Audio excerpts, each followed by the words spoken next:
Namasté, je suis Sandrine Muller-Board, je suis guérisseuse. Aujourd'hui, je voudrais vous expliquer qu'est-ce qui se passe quand il y a trop de yin, trop d'énergie yin en nous.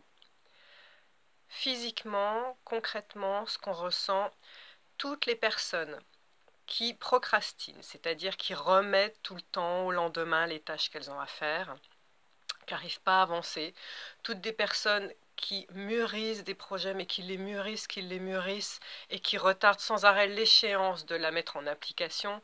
Je pense notamment à toutes les personnes qui font des formations les unes après les autres, et qui se sentent jamais capables d'avancer, de vraiment faire le métier qu'ils voulaient, qui repartent sur une autre formation, et donc ça peut être pris pour un manque de confiance aussi, mais pas que.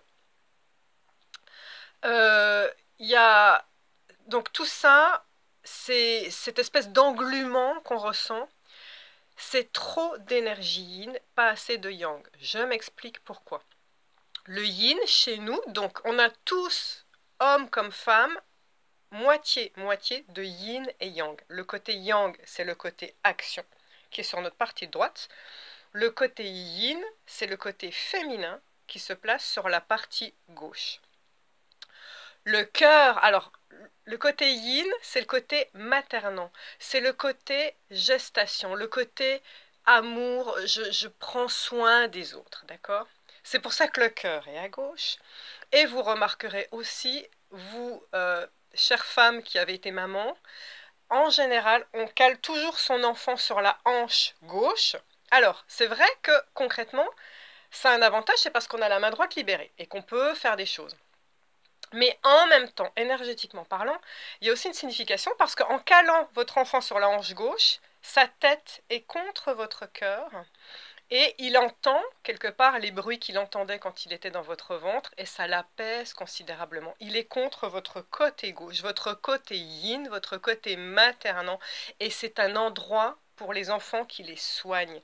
Et d'ailleurs, si vous le prenez dans les bras, on va le croiser, sa tête aussi, quand on prend un enfant contre soi, vous verrez, elle va se caler à gauche aussi, de la même manière. Énergétiquement parlant, voilà la signification. J'en viens à ce problème que les gens ont, ceux qui ont trop de yin, qui ne peuvent pas aller de l'avant, qui ne peuvent pas bouger. Alors je vous explique pourquoi. Le principe yin vient de la terre mère, d'accord? C'est la terre qui dispense les énergies yin. Les énergies yang viennent de l'univers qui est en constante expansion. D'ailleurs, vous remarquerez que l'univers, on dit aussi le Saint-Père. Yin-yang, pareil. La Terre, si vous regardez bien, elle est figée, ça ne bouge pas, et pour que ce soit fructueux, pour qu'elle puisse porter ses fruits, qu'est-ce qui doit se passer? C'est quelqu'un de l'extérieur qui va aller planter une graine dans la terre pour que ça germe. Donc ce que vous devez comprendre, si vous êtes trop dans le yin, si ça n'avance pas dans votre vie et que vous n'arrivez pas à concrétiser tous vos projets, c'est parce que vous êtes englué dans votre propre yin et que vous devez aller chercher du yang à l'extérieur. Vous n'avez pas le choix. On ne peut pas prendre le yang en soi pour aller féconder, c'est ça, c'est une fécondation, pour aller féconder cette matrice yin que vous représentez. Donc, vous n'avez pas d'autre choix que d'aller chercher de l'aide à l'extérieur. Alors, ce qu'il faut que vous compreniez, c'est que souvent, on est englué dans ces problèmes et dans le fait qu'on n'arrive pas à avancer, parce qu'on a souvent des croyances. Les croyances, c'est « je suis nul, j'y arriverai pas ». Alors, c'est parce qu'on vous les a dites aussi, probablement, quand vous étiez petit. Ça s'est bien installé dans votre corps. « Je suis nul, j'y arriverai pas. Quoi que je fasse, j'y arriverai pas ». Ok, ça, c'est une croyance qui est engluée dans le yin. Ce qui est important, ça va être de changer cette croyance. Alors, changer la croyance, il y a plusieurs façons de le faire. Il va falloir parler au subconscient, à l'intérieur de vous. Le subconscient représente 90% de votre pensée. Les 10% restants sur la partie consciente. Le subconscient, c'est énorme. Il construit votre corps. Parler au subconscient, il y a différentes manières. Vous pouvez aller voir un hypnotiseur. Et par l'hypnose, il va vous suggérer des phrases de confiance en soi pour vous dire « Tiens, je me lance, ça y est, je peux y aller. » D'accord? Il y a la sophrologie aussi, où on peut pareil, c'est à peu près la même chose, où on est dans un état de modifié de conscience, de calme, de paix intérieure, et la personne va vous suggérer des choses. Moi, en tant que guérisseuse, je transforme les croyances des gens aussi. Donc vous pouvez très bien aller voir un guérisseur, un magnétiseur qui va débusquer vos mauvaises croyances et les changer. Et après, vous pouvez aussi très bien aller voir quelqu'un de l'extérieur pour faire comme une association au départ pour lancer votre projet. Alors moi, je vais vous donner un exemple tout bête. Ça fait 2 ans que dans ma tête, je mûris l'idée de faire des posts sur YouTube. Alors peut-être qu'au départ, je m'en sentais pas capable. Peut-être que j'ai une petite croyance par rapport à ça.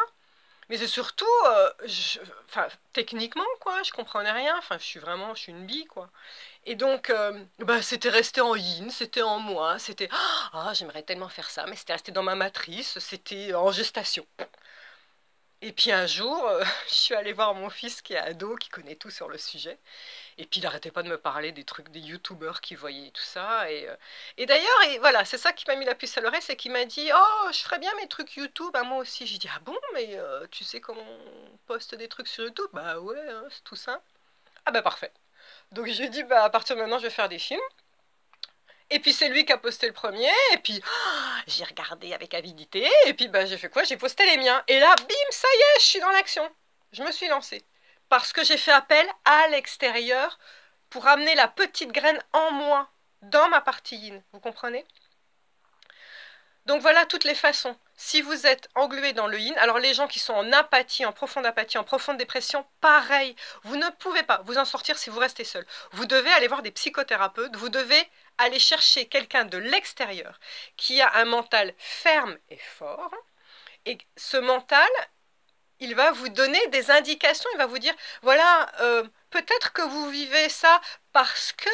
Et donc il va amener une nouvelle pensée, une petite graine qui va germer en vous, et là, vous allez débloquer les choses et vous allez vous dire, ah mais oui, mais c'est vrai, parce que il faut aller se tourner sur l'extérieur. Vous ne pouvez pas rester seul quand il y a trop de yin et quand on est englué. Alors, il y a une exception à ce que je vous dis dans le trop de yin, c'est les femmes qui veulent concevoir, qui cherchent à tomber enceinte. Si les femmes qui cherchent à tomber enceinte ont trop de yang, alors moi j'en vois plein qui viennent me consulter, qui cherchent à tomber enceinte et qui n'y arrivent pas depuis des années. Je me rends compte d'une chose, c'est que des femmes qui ont trop de yang, c'est-à-dire c'est des femmes qui sont trop dans l'action, dans je dois faire ci, je dois faire ça, et qui cogitent sans arrêt. Souvenez-vous, si vous regardez la vidéo de qu'est-ce qui se passe quand il y a trop de yang, c'est souvent les gens qui n'arrivent pas à voir les fesses sur un canapé sans penser, ouais, qu'est-ce que je vais faire après, tout ça. Les femmes qui sont trop dans l'action, donc trop de yang, n'ont pas assez de principes maternants en elles, elles n'ont pas assez de yin. Or, quand on va être maman, on doit être fertilisé de l'extérieur. On doit être une matrice. On doit être un principe nourrisseur et maternant. On ne doit être que ça. D'accord? Donc, quand on veut être maman, on n'a pas d'autre choix que d'aller chercher le yin en soi. C'est-à-dire, vous, mesdames, qui voulez concevoir un enfant, vous devez de vous reposer en pleine conscience. Vous devez avoir les fesses sur le canapé en vous disant « Je mérite de me reposer. C'est moi, je me cocoune. Qu'est-ce qui me fait du bien ?» Tournez-vous à l'intérieur, sur vous-même. Soyez en accueil de l'amour des autres, en accueil, en réceptivité. Le yin est l'accueil, la réceptivité. Uniquement ça. C'est la seule fois où on doit être en déséquilibre. Les futures mamans, et d'ailleurs même pendant qu'on est maman, pendant la gestation, vous devez d'avoir trop de yin parce que vous avez un enfant à nourrir. Vous êtes un principe maternant. Vous êtes comme la terre-mère. Vous êtes figé et vous accueillez. Souvenez-vous de ça parce que dès lors que les femmes basculent et changent directement leur côté trop de yang en trop de yin, donc on passe de l'action au côté maternant et accueillant et cocoonant, tout change, comme par magie. Comme toujours, c'est magique. Merci, namasté.